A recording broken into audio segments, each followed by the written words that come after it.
guys, welcome back to my channel Learn Physio with Salome. நம்ம இன்றைக்கி என்ன பார்க்க போகிறோம் அப்படின்னா ரேஞ்ச் ஆஃப் மோஷன் அப்படிங்கிறது என்னென்னு பார்க்கலாம். அண்ட் என்ஃபீல்டு அப்படிங்கிறது என்னென்னு பார்க்கலாம். அண்ட் என்ஃபீல்ட்லேயே வந்துட்டு ஃபிசியாலஜிக்கல் பேத்தாலஜிக்கல் என்ஃபீல்டு என்னென்னு பார்க்கலாம். அண்ட் அதோட ஃபேக்டர்ஸ் என்னென்ன அஃபெக்ட் பண்ணுது அப்படிங்கிறத பார்த்துட்டு அடுத்து வந்து கைனமேட்டிக் செயின்ஸை பற்றி பார்க்கலாம். ஓப்பன் கைனமேட்டிக் செயின் என்ன, க்ளோஸ் கைனமேட்டிக் செயின்ஸ்லாம் என்ன அப்படிங்கிறத பற்றி பார்க்கலாம். ஓகேவா? இதெல்லாம் பார்க்கறதுக்கு முன்னாடி நம்ம சேனலில் வந்து ஆல்ரெடி வந்து ஜாயிண்ட் சாப்டரில் வந்துட்டு என்னென்ன வீடியோ நம்ம அப்லோட் பண்ணியிருக்கோம் அப்படின்னா ஃபர்ஸ்ட் வந்து ஜாயிண்ட் கிளாஸிஃபிகேஷன் அப்படிங்கிற ஒரு வீடியோ வந்து அப்லோட் பண்ணியிருக்கோம். நீங்கள் வந்து செக் பண்ணுங்க, செக் பண்ணி பாருங்கள். அதுதான் வந்து இருக்கலே பேசிக்கான வீடியோ. அது புரிஞ்சுதான் உங்களுக்கு அடுத்தடுத்து வந்து புரியும். அண்ட் நெக்ஸ்ட் ஒன்று வந்து என்ன அப்படின்னா அடுத்து நம்ம வீடியோ என்ன வீடியோ வந்து அப்லோட் பண்ணியிருக்கோம் அப்படின்னா ஜாயிண்ட்டோட மோஷன் என்ன நடக்குது, ஆஸ்டியோகைனமேட்டிக் அண்ட் ஆர்த்ரோகைனமேட்டிக் மோஷன் என்னென்ன அப்படிங்கிறத நம்ம சேனலில் வந்து அப்லோட் பண்ணியிருக்கோம். அண்ட் அதுலேயும் மேஜராக வந்துட்டு மெயினாக பர்டிகுலராக வந்துட்டு கான்கேவ் கான்வெக்ஸ் ரூல் அப்படிங்கிறது என்னென்னு வந்து நான் வந்து நல்லா கிளியராக நான் எக்ஸ்பிளைன் பண்ணியிருக்கேன். அதை வந்து செக் பண்ணாதவங்க செக் பண்ணி பாருங்கள். அதை செக் பண்ணி பார்த்துட்டு அடுத்து வந்து நீங்கள் இந்த வீடியோ வந்து கண்டினியூ பண்ணுங்கள். ஸோ தட் உங்களுக்கு ஈஸியாக இருக்கும். ஓகே, இப்போ வந்து என்ன பார்க்க போகிறோம் அப்படின்னா ரேஞ்ச் ஆஃப் மோஷன் அப்படிங்கிறது என்ன பார்க்க போகிறோம். ரேஞ்ச் ஆஃப் மோஷன் அப்படிங்கிறது என்ன அப்படின்னா நம்ம ஒரு ஜாயிண்ட்டை வந்து மூவ் பண்ணுறோம் அப்படின்னா எவ்வளோ எக்ஸ்டென்ட் வரைக்கும் நம்மளால் மூவ் பண்ண முடியுமோ அதுதான் வந்து ஒரு ஜாயிண்ட்டோட ரேஞ்ச் ஆஃப் மோஷன். இப்போ லைக் வந்து நம்ம ஃப்ளெக்ஷன், ஷோல்டர் ஃப்ளெக்ஷன் வந்து பண்ணுறோம். நார்மல் பொசிஷன் வந்து அப்போட வந்து நம்ம ஹேண்டை வந்து மூவ் பண்ணுறோம். எது வரைக்கும் வந்து நம்ம ஹேண்டை வந்து மூவ் பண்ணுறோமோ அதுதான் வந்து நம்மளோட ரேஞ்ச் ஆஃப் மோஷன். இப்போ ரேஞ்ச் ஆஃப் மோஷன் வந்து ஒவ்வொரு பர்சனுக்கும் வந்து வேரி ஆகலாம். ஆனால் அப்ராக்சிமேட்டாக ஒரு வேல்யூ இருக்கும். அந்த வேல்யூக்குள்ளே வந்து அவங்க ஒவ்வொருத்தருக்கும் ரேஞ்ச் ஆஃப் மோஷன் வந்துட்டு இருக்கும். இப்போது ஒரு பேஷண்ட்டுக்கு இல்லைனா வந்து ஏதாவது ஒன்று அப்நார்மலான பீப்புள்ஸ்க்கு வந்து எடுத்துக்கிட்டோம் அப்படின்னா அவங்களுக்கு வந்து அந்த வேல்யூவோட கம்மியாக வந்து இருக்கும். இப்போ வந்து நம்ம ஷோல்டரோட ரேஞ்ச் ஆஃப் மோஷன் வந்துட்டு ஒரு 180 டிகிரி, ஷோல்டரோட ஃப்ளெக்ஷன் வந்து 180 டிகிரி ஓகேவா? அதாவது 0 to 180 டிகிரி வந்துட்டு இருக்குது. இப்போது நார்மலாக வந்துட்டு உள்ள பேஷண்ட்டுக்கு இவ்வளோ இருக்கணும். இதே வந்துட்டு என்ன அப்படின்னா இப்போ அப்நார்மலாக இருக்க பேஷண்ட்டுக்கு 180 விட கம்மியாக இருக்குது. லைக் 0 to 140 தான் இருக்குது, 130 தான் இருக்குது. அப்படிங்கிறப்போ அவங்களுக்கு வந்து ரேஞ்ச் ஆஃப் மோஷன் வந்து கம்மியாக இருக்குது. அதுக்கேற்ற மாதிரி நம்ம ட்ரீட்மெண்ட் வந்து பார்ப்போம். So that range of motion அப்படிங்கிற டேர்ம் வந்து நம்ம த்ரூ அவுட் த லைஃப் வந்து நம்ம கரியரில் வந்து பார்த்துக்கிட்டே இருக்கிற ஒரு டேர்ம் வந்துட்டு ரேஞ்ச் ஆஃப் மோஷன். ஓகே, நம்ம ரேஞ்ச் ஆஃப் மோஷன் அப்படிங்கிறதுக்கு என்ன டெஃபினிஷன் அப்படிங்கிறது பார்க்கலாம். ரேஞ்ச் ஆஃப் மோஷன் அப்படிங்கிறது என்ன அப்படின்னா which is anatomical or the physiological range of motion of the joint. அதாவது ரேஞ்ச் ஆஃப் மோஷனே வந்து anatomical இல்லைனா physiological ஆரம் ஆஃப் த ஜாயிண்ட் சொல்லுவாங்க. அண்ட் இது வந்து என்ன அப்படின்னா passive rotatory motion available to a ஜாயிண்ட்டுக்கு. பாசிவாக வந்துட்டு ஒரு தெரப்பிஸ்ட் வந்து ஒரு பேஷண்ட்டை மூவ் பண்ணுறதோ இல்லைனா வந்துட்டு ஆக்டிவாக வந்துட்டு பேஷண்ட்டே வந்து மூவ் பண்ணுறதோ அதுதான் வந்துட்டு ரேஞ்ச் ஆஃப் மோஷன். அதாவது rotatory motion which is available up to joint. ஜாயிண்ட்டில் உள்ள எவ்வளோ ரொட்டேட்ரி மோஷன் இருக்குது அப்படிங்கிறதான் வந்துட்டு ரேஞ்ச் ஆஃப் மோஷன். ஓகேவா? அதாவது வித்தின் த anatomical லிமிட்குள்ளே வந்துட்டு இருக்கணும், anatomical லிமிட்டை தாண்டி வந்துட்டு இருக்கக்கூடாது. இந்த ரேஞ்ச் ஆஃப் மோஷன் எல்லாமே வந்துட்டு அரௌண்ட் ஏதாவது ஒரு ஆக்சிஸ் இல்லைனா ஒரு பிளேனில் வந்து நடக்கும்.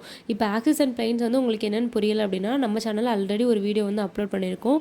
நீங்கள் வந்து செக் பண்ணாதவங்க செக் பண்ணி பாருங்கள். அதோட லிங்க் வந்து நான் டிஸ்கிரிப்ஷனில் கொடுக்கேன், நீங்கள் வந்து செக் பண்ணி பாருங்கள். ஓகேவா? இன்றைக்கி வந்து இப்போ ரேஞ்ச் ஆஃப் மோஷன் அப்படிங்கிறது என்ன அப்படின்னா பாசிவாக இல்லைனா வந்து ஆக்டிவாக எவ்வளோ அமௌண்ட் ஆஃப் ரொட்டேட்ரி மோஷன் வந்து ஒரு ஜாயிண்ட்டில் இருக்கோ அதுதான் வந்துட்டு ரேஞ்ச் ஆஃப் மோஷன். இந்த ரேஞ்ச் ஆஃப் மோஷனோட ஷார்ட் ஃபார்ம் வந்து நம்ம வந்து ஆர்எம் அப்படின்னு சொல்லுவோம். ஓகேவா? ஓகே, இந்த ரேஞ்ச் ஆஃப் மோஷனை எதெல்லாம் அஃபெக்ட் பண்ணுது அப்படிங்கிறத பார்க்கலாம். ரேஞ்ச் ஆஃப் மோஷனை பண்ணி நம்ம சொல்கிறப்போ என்ன அப்படின்னா இப்போ நார்மலாக நம்ம அப்சர்வாக வந்து அதாவது விசிபிளாக வந்துட்டு நம்ம பார்க்கக்கூடிய மோஷன் தான் வந்து ஆஸ்டியோகைனமேட்டிக் மோஷன். அந்த மோஷன் தான் நம்ம ரேஞ்ச் ஆஃப் மோஷன் சொல்கிறோம். இந்த ரேஞ்ச் ஆஃப் மோஷன் எல்லாமே வந்துட்டு எதில் வந்து மெஷர் பண்ணுறாங்க அப்படின்னா டிகிரிலிஸ் தான் மெஷர் பண்ணுவாங்க. ஓகேவா? டிகிரி அப்படிங்கிறது 0 டிகிரிலேருந்து 180 டிகிரி வரைக்கும் இருக்கா, இல்லை 0 to 360 டிகிரி இருக்கா, 0 to 40 டிகிரி இருக்கா, 40 to 60 டிகிரி இருக்கா, அந்த மாதிரி டிகிரியில் தான் வந்து நம்ம மெஷர் பண்ணுவோம். அதுதான் வந்துட்டு ரேஞ்ச் ஆஃப் மோஷன். ஓகே, இந்த ரேஞ்ச் ஆஃப் மோஷனை வந்து என்னென்ன ஃபேக்டர்ஸ்லாம் அஃபெக்ட் பண்ணுது, லைக் எதனால வந்துட்டு ரேஞ்ச் ஆஃப் மோஷன் கம்மியாகலாம், எதனால வந்து ரேஞ்ச் ஆஃப் மோஷன் அதிகமாகலாம் அப்படின்னு பார்க்கலாம். ஃபர்ஸ்ட் ஒன்று வந்து இப்போ ஒரு ஜாயிண்ட்டோட ரேஞ்ச் ஆஃப் மோஷன் அப்படின்னு எடுத்துக்கிட்டோம் அப்படின்னா ஒன்று வந்து shape of the joint surface. ஓகேவா? அந்த ஜாயிண்ட் சர்ஃபேஸ் வந்து நல்ல கான்கரன்ஸாக இருந்தால் மட்டும்தான் நிறைய மோஷன் வந்து ப்ரொடியூஸ் பண்ண முடியும். இப்போ நம்ம எக்ஸாம்பிளுக்கு எடுத்துக்கோங்களேன். நம்ம வந்து போன வீடியோ நம்ம என்ன பார்த்தோம், லைக் கிளாஸிஃபிகேஷன் ஆஃப் ஜாயின்ஸை பற்றி வந்து பார்த்தோம். இதிலே வந்துட்டு ஃபைப்ரஸ், கார்ட்லேஜஸ், அப்புறம் வந்துட்டு சைனோவியல் பார்த்தோம். அந்த சைனோவியலில் வந்துட்டு நம்ம வந்து யூனிஆக்சியல், பைஆக்சியல், ட்ரைஆக்சியல்னு பார்த்தோம். இதில் பைஆக்சியல், ட்ரைஆக்சியலை கம்பேர் பண்ணும்போது யூனிஆக்சியலை வந்துட்டு ஒரே ஒரு ரேஞ்ச் ஆஃப் மோஷன் மட்டும் தான் ப்ரொடியூஸ் பண்ண முடியும். அதே தான் இங்கேயும் ஷேப் ஆஃப் த ஜாயிண்ட் பொறுத்த வரைக்கும் பால் அண்ட் சாக்கெட் அந்த மாதிரி வந்துட்டு உள்ள ஜாயின்ஸ்லாம் வந்து நமக்கு நிறைய மோஷன் வந்து ப்ரொடியூஸ் பண்ண முடியும். Like shoulder and hip joint வந்து நம்ம எடுத்துக்கிட்டோம் அப்படின்னா flexion, extension, abduction, adduction, rotation movement இதெல்லாம் ப்ரொடியூஸ் பண்ண முடியும். இதே வந்து எல்போ ஜாயிண்ட் எடுத்துக்கோங்களேன். எல்போ ஜாயிண்ட் வந்து ஹிஞ்ச் வெரைட்டி, அதோட சர்ஃபேஸ், அதோட ஆர்டிகுலர் சர்ஃபேஸை வந்து பார்க்கும்போது அதில் வந்து சும்மா ஃப்ளெக்ஷன் எக்ஸ்டென்ஷன் மட்டும் தான் வந்து பண்ண முடியும், வேறு எந்த மோஷனுமே பண்ண முடியாது. சேம் அதே தான், ஷேப் ஆஃப் த ஜாயிண்ட் சர்ஃபேஸுமே வந்து ரேஞ்ச் ஆஃப் மோஷன் அஃபெக்ட் பண்ணுது. அண்ட் செகண்ட் ஒன்று வந்து கேப்சூல், ஜாயிண்ட் கேப்சூலோட லாக்ஸிட்டி. ஓகேவா, ஜாயிண்ட் கேப்சூல் வந்து நல்லா டைட்டாக இருந்தால் நம்மளால் மூவ்மெண்ட் வந்து அவ்வளோ பண்ண முடியாது. ஜாயிண்ட் கேப்சூல் வந்து நல்லா லாக்ஸிட்டியாக லூஸாக இருக்கும்போது நமக்கு மூவ்மெண்ட் வந்து நல்லா பண்ண முடியும். அதே தான் second one. And third one வந்து லிகமெண்ட்ஸ். லிகமெண்ட்ஸ்லாம் வந்து எப்படி இருக்குது, லிகமெண்ட் ஸ்ட்ரெயின் வந்து எப்படி இருக்குது அப்படிங்கிறத வச்சு வந்துட்டு ரேஞ்ச் ஆஃப் மோஷனை வந்து அஃபெக்ட் பண்ணுது. அண்ட் ஃபோர்த் ஒன்று வந்து மசில் பல்க். மசில் பல்க்குன்னு பொறுத்த வரைக்கும் என்ன அப்படின்னா, ஒரு சில மசில் வந்து நல்ல மசில் பல்க் வந்து அதிகமாக இருக்கும்போது நமக்கு என்ன ஆகும் அப்படின்னா, நம்ம மூவ்மெண்ட் வந்து ரேஞ்ச் ஆஃப் மோஷன் வந்து கம்மியாகும். லைக் நம்ம எல்போ ஃப்ளெக்ஷன் பண்ணும்போது என்ன ஆகும் அப்படின்னா, நமக்கு வந்து பைசப்ஸோட மசில் வந்து பல்க் இருக்குன்னா நம்ம ஃப்ளெக்ஷன் வந்து அதுக்கு மேலே நம்மளால் பண்ண முடியாது. ஸோ அதில் வந்து மசில் பல்க்கும் வந்து ஒரு ஃபேக்டராக வந்து அஃபெக்ட் ஆகுது.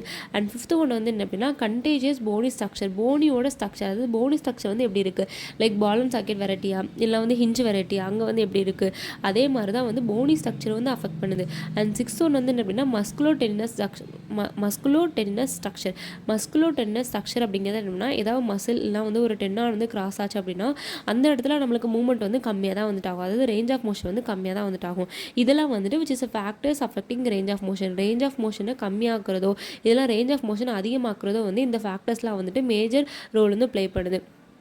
இன்கேஸ் வந்து உங்களுக்கு ஆஸ்டியோகைனமேட்டிக்ஸ் என்னென்னு புரியல அப்படின்னா நம்ம சேனலில் ஒரு வீடியோ வந்து அப்லோட் பண்ணியிருக்கோம், நீங்கள் வந்து செக் பண்ணி பாருங்கள். ஆஸ்டியோகைனமேட்டிக்ஸ் என்ன, ஆர்த்ரோகைனமேட்டிக்ஸ் என்ன டீட்டெயிலாக வந்து எக்ஸ்பிளைன் பண்ணியிருப்போம்.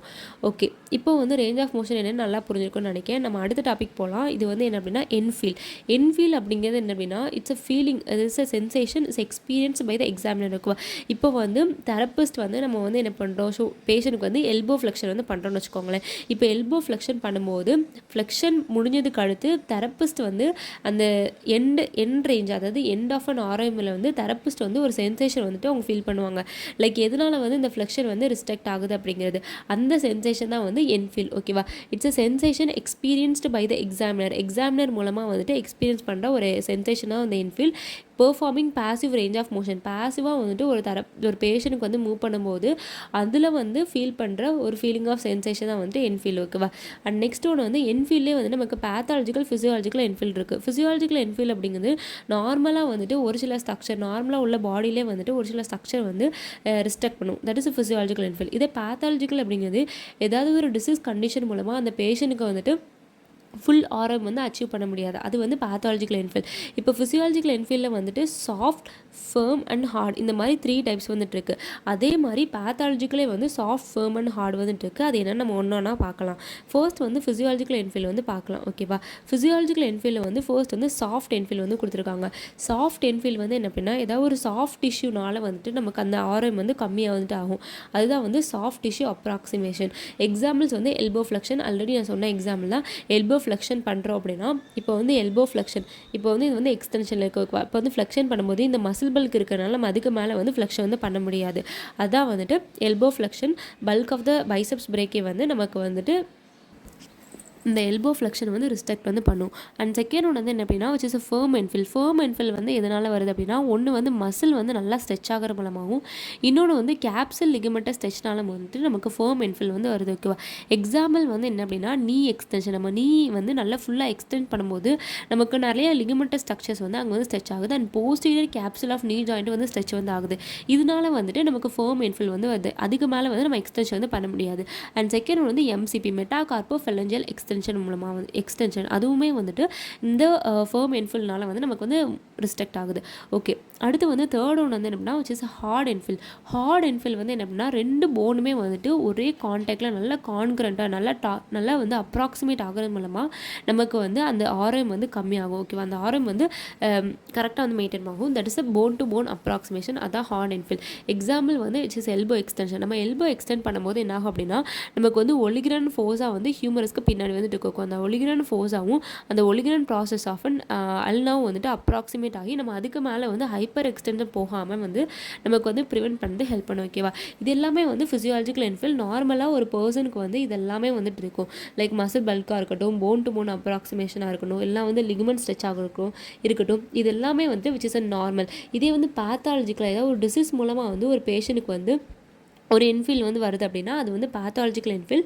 இதில் நமக்கு என்னென்ன இருக்குது அப்படின்னா சேம் அதே தான், சாஃப்ட், ஃபர்ம் அண்ட் ஹார்ட் வந்து இருக்குது. இதில் சாஃப்ட் வந்து என்ன, soft tissue approximation before the complete of RM. அதில் வந்து என்ன அப்படின்னா நம்ம ஃபுல் ஆர்எம்ல வந்துட்டு அந்த சாஃப்ட் டிஷ்யூ அப்ராக்சிமேஷன் வந்து நடக்கும். இதில் வந்து இப்போ 0 to 180 தான் அவங்களோட நிமிட் அப்படின்னா வந்துட்டு ஒரு 130லே வந்துட்டு அவங்களோட அந்த சாஃப்ட் டிஷ்யூ அப்ராக்சிமேஷன் வந்து நடந்துடும். ஸோ தட் அந்த பேஷனால் வந்துட்டு ஃபுல் ரேஞ்ச் ஆஃப் மோஷன் வந்து அச்சீவ் பண்ண முடியாது. இது வந்து pathological ஸ்டேட்டில் வர ஒரு என்ஃபீல். ஓகேவா, இதனால வந்துட்டு இது எந்த கண்டிஷனில் வந்து வரும் அப்படின்னா லைக் சைனோவைட்டிஸ். சைனோவைட்டிஸ் அப்படின்னா சைனோவியம் லேயர் வந்து இன்ஃப்ளமேஷன் ஆகுது. ஓகேவா, தட் இஸ் சைனோவைட்டிஸ். இன்னொன்று வந்து சாஃப்ட் டிஷ்யூ எடிமானால கூட வரலாம். ஓகேவா, அண்ட் செகண்ட் ஒன்று வந்து என்னன்னா விச் இஸ் ஃபர்ம் என்ஃபீல்.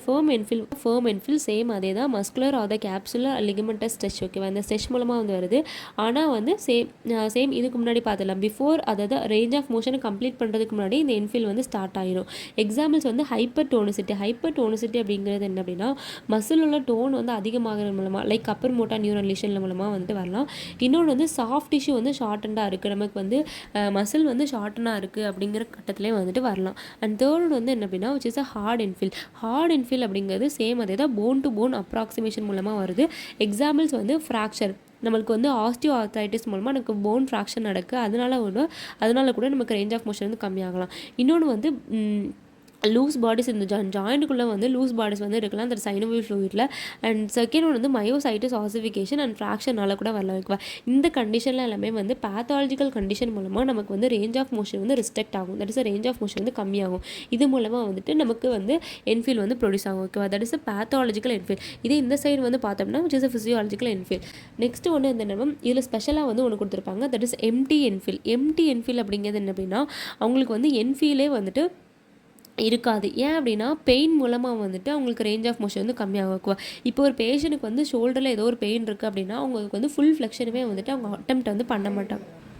இப்போ ஒரு பேஷண்ட்டுக்கு வந்து ஏதோ ஒரு பெயின் இருக்குது அப்படின்னா அவங்க ஃபுல் ஃப்ளெக்ஷனுமே வந்து அட்டெம்ப்ட் பண்ண மாட்டாங்க. அந்த கண்டிஷனில் வந்துட்டு என்ன அப்படின்னா நமக்கு வந்து எம்டி என்ஃபீல் வந்து வரும். ஓகேவா, அண்ட் நெக்ஸ்ட் ஒன்று வந்து என்ன அப்படின்னா நம்ம வந்து கைனமேட்டிக் செயின் பற்றி வந்து பார்க்கலாம். கைனமேட்டிக் செயினில் வந்து என்ன கான்செப்ட் அப்படின்னா நம்ம பாடியில் வந்துட்டு எல்லா ஜாயிண்ட்டுமே வந்துட்டு ஒன்றுக்கு ஒன்று கனெக்டடாக இருக்கும் அப்படிங்கிற கான்செப்ட் வந்து கொண்டு வருவாங்க. அண்ட் எல்லா செக்மெண்ட்டுமே வந்துட்டு ஒவ்வொரு ஜாயிண்ட் மூலமாக வந்து யுனைட் ஆகிருக்கு அப்படிங்கிறது கொண்டு வருவாங்க. கைனமேட்டிக் செயின் அப்படிங்கிறது இதே கான்செப்ட் தான். நம்ம பாடியில் உள்ள எல்லா செக்மெண்ட்ஸுமே வந்து which is united by the joint and எல்லா ஜாயின்ட்மே வந்து ஒரு இன்டர்லிங்காக இருக்குது அப்படிங்கிறத சொல்லுவாங்க. ஓகேவா, இதில் கைனமேட்டிக் செயினை பொறுத்த வரைக்கும் நமக்கு 2 கிளாஸிஃபிகேஷன் இருக்குது. ஒன்று வந்து ஓப்பன் கைனமேட்டிக் செயின், இன்னொன்று வந்து close kinematic chain. Open kinematic chain அப்படிங்கிறது என்ன அப்படின்னா ஒரு செக்மெண்ட், அதாவது நம்ம பாடியில் இப்போ ஒரு செக்மெண்ட் வந்து மூவ் ஆகுது போகுதுன்னு வச்சுக்கோங்களேன். இப்போ வந்து இது வந்து ப்ராக்சிமல் செக்மெண்ட், இது வந்து டிஸ்டல் செக்மெண்ட். இந்த ப்ராக்சிமல் செக்மெண்ட் வந்து ஃபிக்ஸ்டாக இருக்கும், இந்த டிஸ்டல் செக்மெண்ட் வந்து நல்லா ஃப்ரீயாக இருக்கும். அப்போ வந்து என்ன ஆகும், இந்த டிஸ்டல் செக்மெண்ட் வந்து நல்லா ஃப்ரீயாக வந்து மூவ் ஆகும். இதுதான் வந்துட்டு ஓப்பன் கைனமேட்டிக் செயின். இதே வந்து க்ளோஸ் கைனமேட்டிக் செயினில் வந்து என்ன ஆகும் அப்படின்னா அந்த ப்ராக்சிமல் அந்த டிஸ்டல் செக்மெண்ட் ரெண்டுமே வந்து எப்படி இருக்குது அப்படின்னா ஃபிக்ஸடாக இருக்கும். மூவ்மெண்ட் வந்து நடுவில் உள்ள செக்மெண்ட்ஸில் வந்து மூவ்மெண்ட் வந்து நடக்கும். இதுதான் வந்து க்ளோஸ் கைனமேட்டிக் செயின். ஓகேவா, இதெல்லாம் வந்து close and open kinematic chain. இப்போ எக்ஸாம்பிள்ஸ் பார்த்தா இன்னும் நல்லா புரிஞ்சிடும். ஃபர்ஸ்ட் வந்து ஓப்பன் கைனமேட்டிக் செயினுக்கு எக்ஸாம்பிள்ஸ் வந்து நம்ம பார்க்கலாம். ஓகேவா, ஓப்பன் கைனமேட்டிக் செயின் எக்ஸாம்பிள்ஸ் வந்து என்ன அப்படின்னா இப்போ ஒரு பேஷண்ட் வந்து ஒரு பர்சன் வந்துட்டு இருக்காங்க. ஓகேவா, இந்த பர்சன் வந்து என்ன பண்ணுறாங்க அப்படின்னா ஷோல்டரை வந்துட்டு ஃப்ளெக்ஸ் பண்ணுறாங்க, ஷோல்டரை வந்து அப்போட மூவ் பண்ணுறாங்கக்கா. இப்போ வந்து ஷோல்டர் ஜாயின் வந்து ஃபிக்ஸடாக இருக்குது. இதே வந்து elbow joint and wrist and hand joint வந்து என்ன ஆகும் அப்படின்னா ஃப்ரீயாக வந்து மூவ் வந்து ஆகுது ஏரில். இதுதான் வந்துட்டு ஓப்பன் கைனமேட்டிக் செயின். இதே இன்னொரு எக்ஸாம்பிள்ஸ் வந்து என்ன அப்படின்னா விச் இஸ் நீ ஃப்ளெக்ஷன் அப்போ வந்து என்ன ஆகுனா நம்ம வந்து ஒரு காலை வந்து தரையில் விட்டுட்டு இன்னொரு காலை வந்து நீ ஃப்ளெக்ஷன் வந்து பண்ணுறோம். ஓகேவா, இந்த மாதிரி இடத்துல நமக்கு என்ன ஆகுது, ஹிப் ஜாயின் வந்து ஃபிக்ஸடாக இருக்குது, நீ ஜாயின் வந்து ஃபிக்ஸடாக இருக்குது, ஆங்கிள் ஜாயின் வந்து ஏரில் வந்து நல்லா மூவ் ஆகும். ஓகேவா, இது ரெண்டுமே வந்து which is open kinematic chain. And close kinematic செயினை பற்றி என்ன அப்படின்னா க்ளோஸ் கைனமேட்டிக் செயினில் வந்துட்டு நமக்கு வந்து ப்ராக்சிமல் அண்ட் டிஸ்டல் செக்மெண்ட் ரெண்டுமே ஃபிக்ஸடாக இருக்குது, நடுவில் உள்ள ஜாயின் மட்டும் மூவ் வந்து ஆகும். ஓகேவா, இதில் வந்து நம்ம ஸ்குவாட் பண்ணுறோம் இல்லையா, ஸ்குவாட் பண்ணும்போது என்ன ஆகும், நமக்கு வந்து ஹிப்பும் ஆங்கிளும் வந்து ஃபிக்ஸடாக இருக்குது. இதே மூவ்மெண்ட் வந்து எங்கே நடக்குது, நீல வந்து நடந்துட்டுருக்கு. ஓகேவா, இது வந்து close kinematic chain. And second வந்து புல்லப் எக்ஸசைஸ் பண்ணும்போது அதே தான், நமக்கு ஷோல்டரும் விரிஸ்ட்டும் வந்துட்டு ஃபிக்ஸடாக வந்துட்டுருக்கு. இதே வந்து எல்போ வந்து ஃப்ளெக்ஷன் எக்ஸ்டென்ஷன் பண்ணிக்கிட்டே வந்துட்டுருக்கும். இந்த மாதிரி வந்து நடக்கும். இது வந்து close kinematic chain. Okay, that's all. நம்ம இந்த வீடியோவில் வந்து open and close kinematic chain வந்து பார்த்துட்டோம். Okay, let's recap. நம்ம என்ன லேர்ன் பண்ணிக்கிட்டோம் அப்படிங்கிறத பார்க்கலாம். ஃபர்ஸ்ட் வந்து ரேஞ்ச் ஆஃப் மோஷன் அப்படிங்கிறது என்னென்னு பார்த்தோம். ரேஞ்ச் ஆஃப் மோஷனை பொறுத்த வரைக்கும் நமக்கு வந்துட்டு factors affecting range of motion வந்து பார்த்தோம். அதெல்லாம் பார்த்ததுக்கு அடுத்து வந்து என்ஃபீல்ட்னா என்னென்னு பார்த்தோம். என்ஃபீல்டில் வந்து we have physiological end feel and pathological end feel என்னென்னு பார்த்தோம். அண்ட் ஃபிசியாலஜிக்கல் என்ஃபீல்டை பொறுத்த வரைக்கும் we have soft firm and hard பார்த்தோம். அண்ட் பேத்தாலஜிக்கலும் சேம் அதே தான். அண்ட் கடைசியாக வந்து வி ஹேவ் எம்டி என்ஃபீல்ட் அப்படிங்கிறது என்னென்னு பார்த்தோம். ஓகேவா. அண்ட் அதுக்கடுத்து வந்து we have seen about kinematic செயின்னா என்ன and what is mean by open and close kinematic chain அப்படிங்கிறத பார்த்தோம். ஓகேவா. Thank you. See you all next video. Bye.